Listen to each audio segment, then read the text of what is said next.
UP चुनाव से पहले बीजेपी को राज्य में बड़ा झटका लगा है। सपा प्रमुख अखिलेश यादव ने कहा कि लोकसभा चुनाव की तरह ही सपा और कांग्रेस यूपी चुनाव में साथ उतरेगी। यूपी चुनाव में भले ही वक्त हो, लेकिन सपा प्रमुख के इन बयान ने राज्य की सियासत को गरमा दिया है। तो क्या लोकसभा चुनाव की तरह ही यूपी चुनाव में भी इंडिया गठबंधन के आगे पस्त होगी बीजेपी? देखिए इस रिपोर्ट में। सपा अध्यक्ष अखिलेश यादव ने 2027 के उत्तर प्रदेश विधानसभा चुनाव को लेकर बड़ा बयान दिया है। उन्होंने साफ किया कि इंडिया गठबंधन बरकरार रहेगा और सपा इसी गठबंधन के साथ चुनाव लड़ेगी।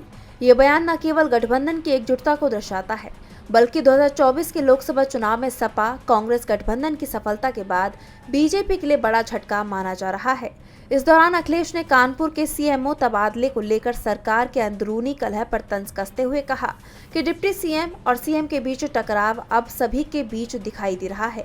इसके साथ ही अखिलेश ने राज्य की स्वास्थ्य सेवाओं पर सवाल उठाते हुए दावा किया कि दवाओं के नाम पर कोयले का घोल पिलाया जा रहा है, गलत इंजेक्शनों से लोगों की जान जा रही है।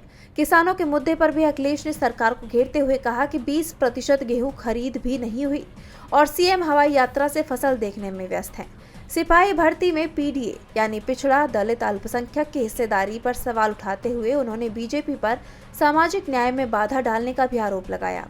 ये बयान 2027 में पीडीए फॉर्मूले को और धार देने का संकेत है, जिसने लोकसभा में सपा को मजबूती दी थी।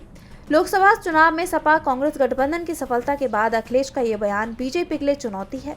सपा का पीडीए फॉर्मूला और गठबंधन की एकजुटता 2027 में यूपी की सियासत को नया रंग दे सकती है। डीवी लाइव की रिपोर्ट।